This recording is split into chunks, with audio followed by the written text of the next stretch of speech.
So now we'll study that what will happen when we will move a charge particle in different type of magnetic fields. तो हम अब magnetic field ले रहे हैं और magnetic field के अंदर charge particle को move करने लगे हैं और मैं यहाँ पे right now uniform field मान रहा हूँ.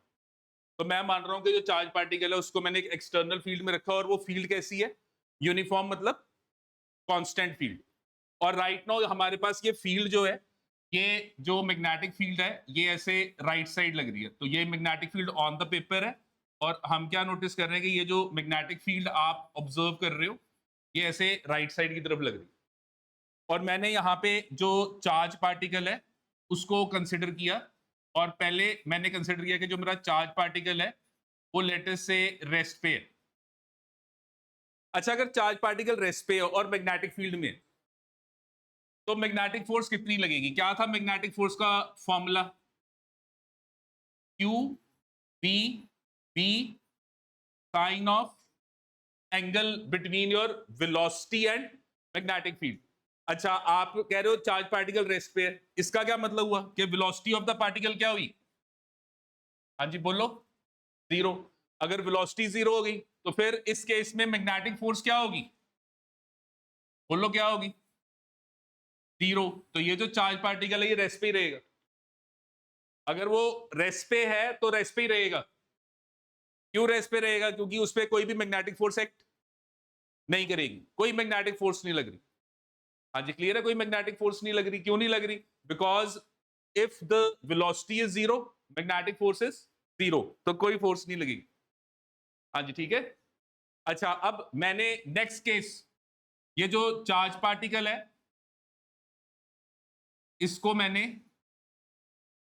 v वेलोसिटी से मूव किया इन the direction of magnetic field. तो अब मेरा ये सेकंड केस आ गया कि चार्ज पार्टिकल को मैंने मूव किया इन the direction of magnetic field. तो ये हमारे पास लेटेस्ट से ये पहला केस आ गया. अब ये हम दूसरा केस ले रहे हैं कि चार्ज पार्टिकल को हम मैग्नेटिक फील्ड के अंदर मूव कर रहे हैं along in the direction of magnetic field. हाँ जी, अब आप बताओ थीटा क्या लेंगे यहाँ पे? बोलो जीरो. अच्छा, अगर थीटा जीरो तो फिर साइन जीरो. ये देखो ये साइन जीरो इज जीरो. तो साइन जीरो जीरो, तो मेरे पास अभी भी जो मैग्नेटिक फोर्स होगी उसकी वैल्यू क्या बनेगी यहां पे? बोलो जीरो. तो अभी भी चार्ज कोई भी मैग्नेटिक फोर्स एक्सपीरियंस नहीं करेगा. तो अगर एक चार्ज जो है वो मैग्नेटिक फील्ड के अलोंग मूव कर रहा है तो भी उस पर कोई मैग्नेटिक फोर्स एक्ट नहीं करेगी. अच्छा, अगर मैग्नेटिक फोर्स एक्ट नहीं करेगी तो फोर्स नहीं लग रही, तो इसका जो मोशन है वो यूनिफॉर्म मोशन है. यूनिफॉर्म मोशन मतलब ये कांस्टेंट वेलोसिटी से क्या करता रहेगा? मूव करता रहेगा. It will keep on moving in a straight line. इस स्ट्रेट लाइन में क्या करेगा? मूव करेगा और इसकी वेलोसिटी जो है वो क्या रहेगी? कांस्टेंट रहेगी. हाँ जी क्लियर है ये? अच्छा, अब अगर मैं यहाँ पे थर्ड केस लूं, मैंने ये जो चार्ज पार्टिकल है इस चार्ज पार्टिकल को मूव किया with velocity v against the magnetic field. हाँ जी, अगर अब मैं इसको against the magnetic field move करता हूं तो मेरे पास यहाँ पे ये जो थर्ड केस है इसमें मैं क्या नोटिस करूंगा कि मेरा थीटा अब कितना होगा? 180. तो मेरा थीटा 180 होगा तो साइन 180 क्या होगा?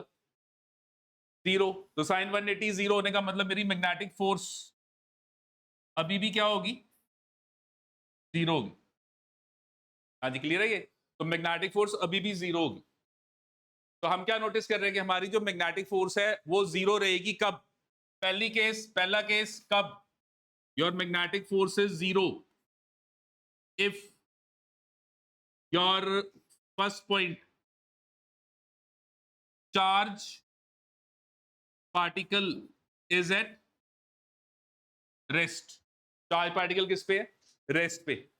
या फिर second, your Q moves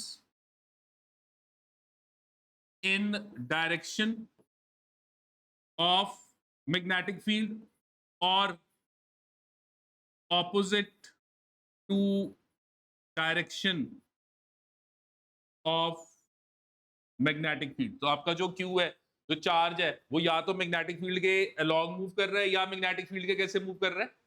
opposite. तो अगर आपका जो Q है it is moving in the direction of magnetic field और it is moving opposite to the direction of magnetic field. इन सब केसेस में आपके ऊपर जो चार्ज के ऊपर जो मैग्नेटिक फोर्स होगी वो क्या होगी?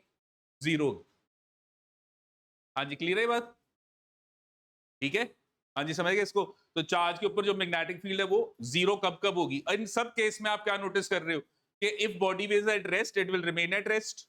जैसे इस केस में रेस्ट पे तो रेस्ट पे रहेगा, और इस केस में अगर वो v वेलोसिटी से मूव कर रहा है तो it will keep on moving with velocity v, उसका मोशन यूनिफॉर्म रहेगा क्योंकि कोई फोर्स एक्ट नहीं कर रही। हाँ जी, क्लियर है? तो ये आपकी मिनिमम फोर्स होगी। तो आपकी मैग्नेटिक फोर्स मिनिमम कब होगी? मैग्नेटिक फोर्स मिनिमम कब होगी? जब ये केस होगा। अच्छा, मैक्सिमम कब होगी बता सकते हो कि भी ये मैक्सिमम कब होगी? जब साइन की वैल्यू मैक्सिमम है। और साइन की वैल्यू मैक्सिमम कब होगी? 90। Sine 90 is 1। तो इसका मतलब अगर मैं थीटा को 90 कर दूं, थीटा क्या है?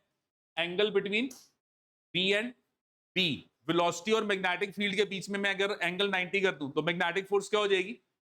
मैक्सिमम। तो अगर मैं मैग्नेटिक फोर्स को मैक्सिमम करना चाहता हूं तो मैं हमेशा चार्ज पार्टिकल को मैग्नेटिक फील्ड में इस हिसाब से मूव करूंगा कि वेलोसिटी और फील्ड के बीच में कितना एंगल बनेगा? 90 डिग्री।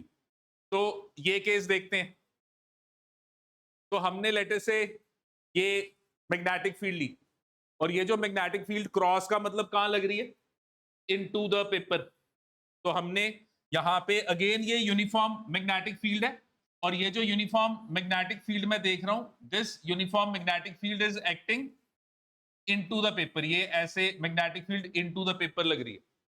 तो ये पूरा रीजन यूनिफॉर्म मैग्नेटिक फील्ड है, और इस रीजन में मैं चार्ज पार्टिकल को मूव कर रहा हूं, और मैंने चार्ज पार्टिकल को मूव किया विद वेलोसिटी v। तो ये मेरा चार्ज पार्टिकल है, इसको मैं मूव कर रहा हूं विद वेलोसिटी v। तो आपकी वेलोसिटी देखो ये हॉरिजॉन्टल, और आपकी मैग्नेटिक फील्ड कहां लग रही है? Into the paper. तो कितना एंगल बन रहा है वेलोसिटी और मैग्नेटिक फील्ड में? हाँ जी, कितना एंगल बन रहा है? 90।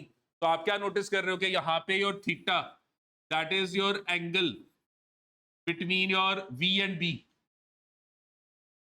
Angle between your velocity and magnetic field is 90 degree. तो आपके ये जो मैग्नेटिक फील्ड है जो इनटू द पेपर है, और ये जो वेलोसिटी है जो ऑन द पेपर है, इन दोनों के बीच में कितना एंगल बन रहा है? 90। तो अब मैग्नेटिक फोर्स कितनी लगेगी? तो अगर मैं अभी मैग्नेटिक फोर्स देखना चाहता हूं तो कितनी मैग्नेटिक फोर्स लगेगी? हाँ जी बोलो। Q B B sine 90, sine 91 हो गया। तो हमारे पास ये जो मैग्नेटिक फोर्स लगी, ये मैग्नेटिक फोर्स की वैल्यू कितनी होगी? क्यू पी बी, ये आपकी वो मैग्नेटिक फोर्स है। और ये जो आप फोर्स देख रहे हो ये आपकी मैक्सिमम फोर्स है जो आपके गिवन पार्टिकल पे लग रही है। तो मैग्नेटिक फोर्स मैक्सिमम कब होगी? जब आपका जो गिवन थीटा है वो कितना होगा? 90 डिग्री। जब आपका थीटा 90 होगा तो आपकी फोर्स उस टाइम क्या होगी? मैक्सिमम होगी। हाँ जी, क्लियर है ये पॉइंट? ठीक है। अच्छा, अब मेरे को बताओ डायरेक्शन क्या बनेगी फोर्स की? डायरेक्शन बताओ। तो आपके पास ये जो आपकी वेलोसिटी है वो किधर को जा रही है? ये मैग्नेटिक फील्ड किधर है? ये मैग्नेटिक फील्ड किधर है? Into the paper. तो अगर इनटू द पेपर तो मैं अपना राइट हैंड लूंगा, फिंगर्स ऐसे, थंब और फिंगर्स परपेंडिकुलर रखूंगा, अपनी फिंगर्स को वी से बी की तरफ घुमाऊंगा। तो मेरा थंब किधर पॉइंट कर रहा है? ऊपर। ये वी क्रॉस बी की डायरेक्शन है। अगर चार्ज पॉजिटिव है तो V cross B same direction में है, अगर चार्ज नेगेटिव है तो फिर फोर्स की डायरेक्शन वी क्रॉस बी के ऑपोजिट है। राइट नाउ पॉजिटिव है तो मेरी डायरेक्शन ये ऊपर को बनेगी। तो ये जो फोर्स लगेगी इस पार्टिकल पे, वो फोर्स मैग्नेटिक फोर्स ये ऐसे लगेगी ऊपर की तरफ। अच्छा, ये मैग्नेटिक फोर्स जब ऊपर की तरफ लगेगा तो आप क्या नोटिस करोगे कि ये चार्ज पार्टिकल क्या कर रहा था? सीधे जा रहा था। फोर्स कहां लगी? ऊपर। तो इसकी डायरेक्शन क्या करेगी? ऐसे चेंज। तो इसकी डायरेक्शन क्या करेगी? चेंज। तो ये जो चार्ज पार्टिकल है आप क्या नोटिस करोगे? आप नोटिस करोगे कि यार ये जो चार्ज पार्टिकल है ना इसकी डायरेक्शन ऐसे ऐसे चेंज होगी, है इस तरीके से इसकी डायरेक्शन चेंज होगी। अच्छा, जब इसकी डायरेक्शन चेंज होगी तो जैसे जैसे डायरेक्शन चेंज होगी, जैसे ये देखो ये वेलोसिटी ऐसे है, मैग्नेटिक फील्ड कहां है? अभी भी इनटू द पेपर है। तो अगर मैग्नेटिक फील्ड अभी भी इनटू द पेपर है तो मैं V क्रॉस B करूंगा, तो मेरा जो थंब आएगा, थंब वो इसके ऐसे परपेंडिकुलर आएगा, तो मेरी फोर्स ऐसे हो जाएगी। तो जैसे जैसे ही अपनी डायरेक्शन चेंज करेगा, मेरी फोर्स की डायरेक्शन भी ऐसे हर टाइम क्या करेगी, चेंज होगी, क्योंकि फोर्स हमेशा वेलोसिटी के क्या होगी, परपेंडिकुलर, और वो फोर्स हमेशा वेलोसिटी के परपेंडिकुलर होगी। तो मेरा जो पाथ होगा वो कौन सा पाथ हो जाएगा, सर्कुलर पाथ। कौन सा पाथ हो जाएगा, सर्कुलर पाथ। तो मैं क्या नोटिस करूंगा, मैं नोटिस करूंगा कि मेरा ये जो पार्टिकल है, this particle will move in a circular path. मैं नोटिस करूंगा कि ये पार्टिकल ऐसे सर्कुलर पाथ में मूव करेगा, तो ये ऐसे सर्कल में मूव करेगा। और जब ये सर्कल में मूव करेगा तो किसी भी पॉइंट पे अगर मैं इसको नोटिस करूं, जैसे मैंने कहा यार यहां पे देखते हैं कि मेरा पार्टिकल यहां पर है, तो जब मेरा पार्टिकल यहां पर है तो उसकी जो वेलोसिटी होगी वो ऐसे अलोंग द टेंजेंट होगी, और ये वेलोसिटी की डायरेक्शन है। तो अगर मैं ये देखो, ये वेलोसिटी मैग्नेटिक फील्ड का है इनटू द पेपर, तो अगर मैं अपना राइट हैंड लूंगा तो ये मेरी वेलोसिटी है, ये मेरी magnetic field into the paper है, तो अपने राइट हैंड से मैं फिंगर्स को ऊपर से किधर को लेके जाऊंगा, इनटू, तो मेरा थंब किधर पॉइंट कर रहा है, किधर को, लेफ्ट साइड। तो आप क्या नोटिस करोगे कि ये जो फोर्स लग रही है, ये अब फोर्स किधर को लगेगी, ये आपकी फोर्स ऐसे लेफ्ट साइड लगेगी। और ध्यान से देखो, ये सारी फोर्स इस गिवन सर्कल के कहां लग रही है, सेंटर। तो ये जो पार्टिकल है ये ऐसे अब पूरा सर्कल में घूमेगा, this particle will keep on moving in a circular path. तो ये पार्टिकल ऐसे सर्कुलर पाथ में मूव करेगा, और यहां पर ये जो मैग्नेटिक फोर्स है, दिस विल प्रोवाइड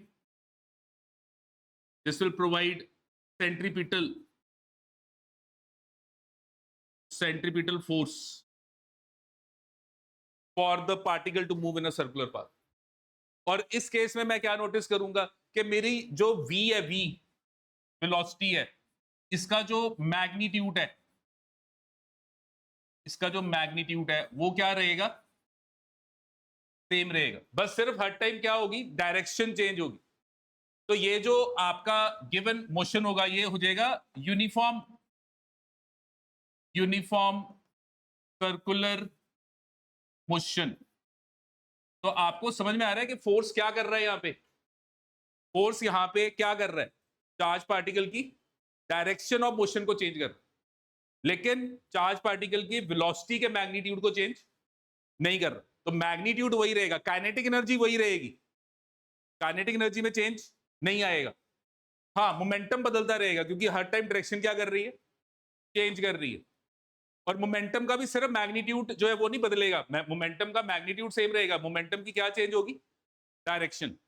तो ये this is a case of uniform circular motion. और अगर ये यूनिफॉर्म सर्कुलर मोशन है तो पार्टिकल तो सीधा जा रहा था ना, पार्टिकल सीधा जा रहा था। अगर मैग्नेटिक फील्ड ना होती तो पार्टिकल ने सीधे ही जाना था, अगर मैग्नेटिक फील्ड ना होती तो पार्टिकल ने क्या करना था, सीधे ही जाना था। पर मैग्नेटिक फील्ड के कारण अब क्या हुआ, पार्टिकल सीधे जाने की जगह घूमने लग गया, पार्टिकल सीधे जाने की जगह क्या करने लग गया, घूमने लग गया। अच्छा, वो घूम रहा है तो इस सर्कल का रेडियस भी तो होगा, तो अब हमें आएगा कि इस सर्कल का रेडियस निकालो। तो पहले समझ में आ गया कि मैग्नेटिक फोर्स कब मैक्सिमम होगी, जब आपका थीटा 90 होगा। अच्छा, जब आपका ये मैग्नेटिक फोर्स एक्ट करेगा तो चार्ज पार्टिकल में मोशन में बदलाव आएगा। क्या बदलाव आएगा, इंस्टेड ऑफ गोइंग स्ट्रेट वो क्या करने लग जाएगा, अपनी डायरेक्शन को चेंज करेगा। और डायरेक्शन किस तरीके से चेंज करेगा, सर्कुलर पाथ में मूव करेगा। क्यों सर्कुलर पाथ में मूव करेगा, क्योंकि फोर्स हर वक्त वेलोसिटी के क्या होगी, परपेंडिकुलर होगी। और अब जब ये सर्कल में घूम रहा है तो इसका यूनिफॉर्म सर्कुलर मोशन है, और मैं इस सर्कल का रेडियस निकालना चाहता हूं। तो अब मैं इसका रेडियस कैसे निकालूंगा, how I will find the radius of this circular path. तो अगर मैं कह रहा हूं कि ये r इस गिवन सर्कल का रेडियस है, और ये वाली जो फोर्स है ये क्या एक्ट कर रही है, सेंट्रीपिटल फोर्स। तो आप क्या नोटिस करोगे कि आपकी जो मैग्नेटिक फोर्स है वो सेंट्रीपिटल फोर्स के क्या होगी, इक्वल। तो मैग्नेटिक फोर्स की वैल्यू आपने यहां पे निकाली, कितनी है, UVB। और सेंट्रीपिटल फोर्स का फॉर्मूला क्या होता है, mv² r। ये सेंट्रीपिटल फोर्स का फॉर्मूला होता है mv² r, where m is the mass of the charge particle. तो ये जो चार्ज पार्टिकल का जो मास है वो क्या हो गया, m। तो m क्या है, mass of the charged particle, v is the velocity with which the charged particle is moving, r is the radius of the circular path. तो अगर मैं आप इसको सॉल्व करूं तो सॉल्व करने पे हम क्या नोटिस करेंगे कि हमारे पास ये v ये कैंसिल हो गया, तो r की जो वैल्यू है वो कितनी आ गई, mv by qb.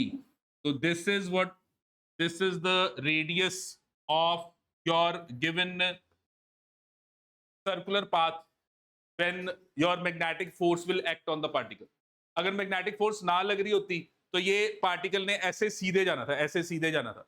Magnetic force लग गई तो अब ये पार्टिकल क्या कर रहा है, घूम रहा है, और जब घूम रहा है तो एक रेडियस में घूम रहा है.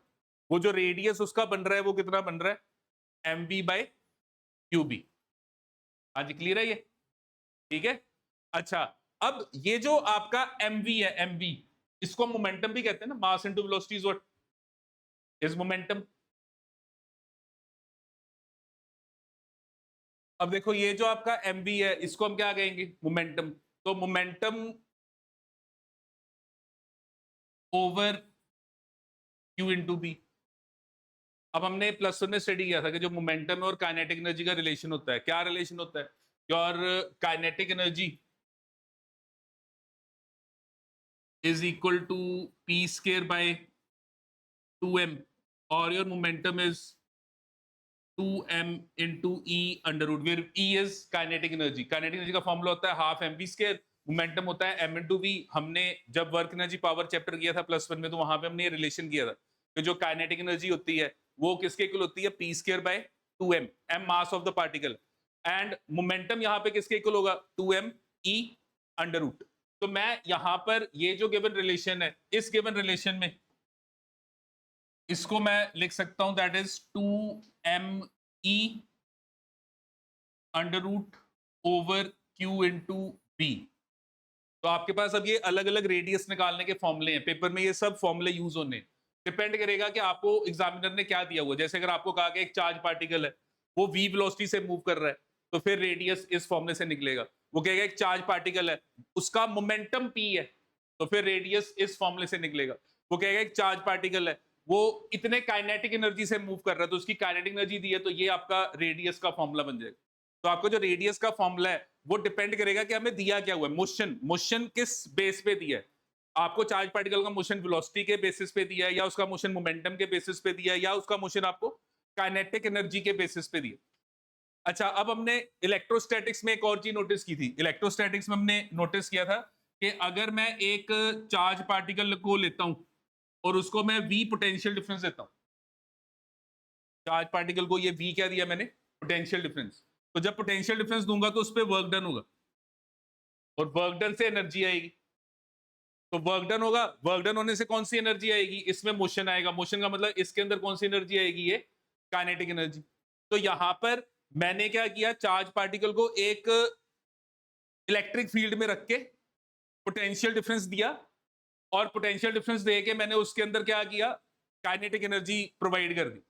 तो ये जो काइनेटिक एनर्जी इसको मैं Q इंटू वी, यहाँ पे E की जगह मैं क्या लिख सकता हूँ, Q इंटू वी. तो अगर मैं यहाँ पे Q इंटू वी लिखूंगा तो ये जो मेरा रिलेशन है ये बन गया 2m अंदर Q इंटू वी, तो ये V और नीचे Q है और ये Q अंडर रूट में है तो नीचे आपके पास ये डिवाइड हो गया Q, V ऐसे ही रह गया और ये आपका गिवन रिलेशन बन गया.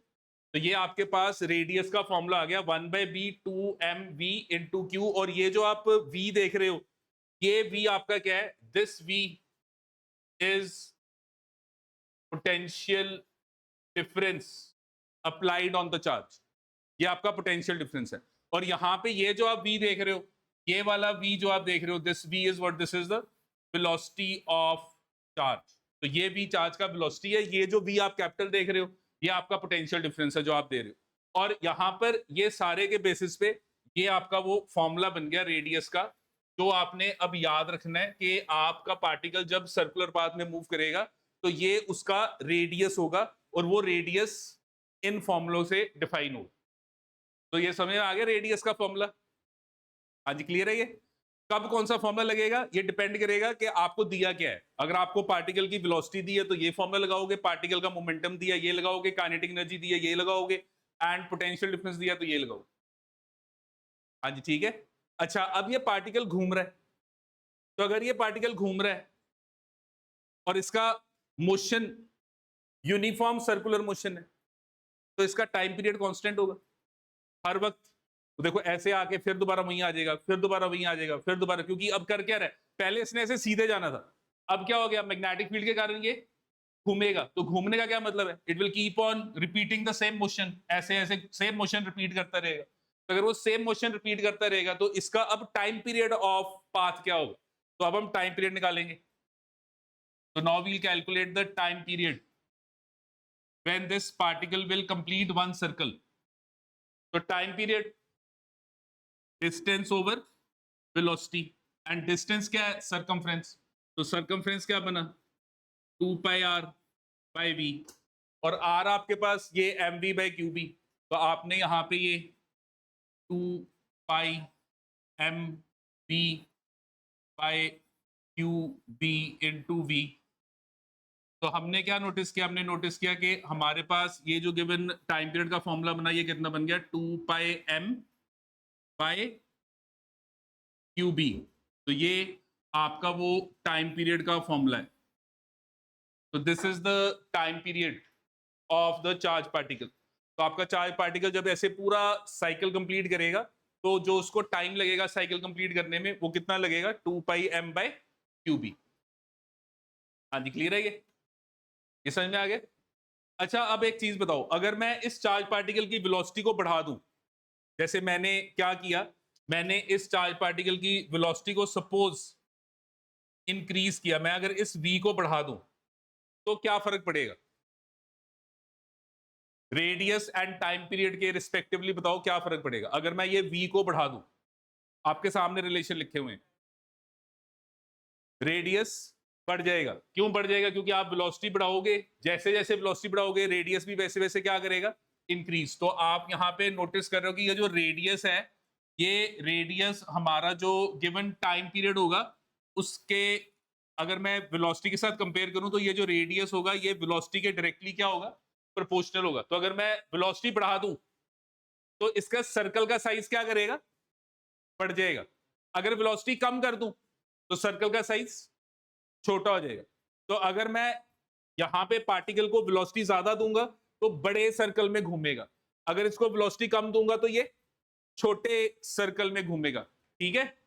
अच्छा टाइम पीरियड देखो, टाइम पीरियड आपने वेलोसिटी बढ़ाई, रेडियस बढ़ गया। अच्छा ये देखो, ना बीच में वेलोसिटी है ना बीच में रेडियस है, क्या है वहां पे, मास है, उसमें कोई फर्क नहीं पड़ेगा। हाँ जी चार्ज, उसमें भी कोई फर्क नहीं पड़ेगा, वो तो सेम ही रहेगा। और ये जो बी है वो एक्सटर्नल फील्ड है, वो भी क्या है, सेम है।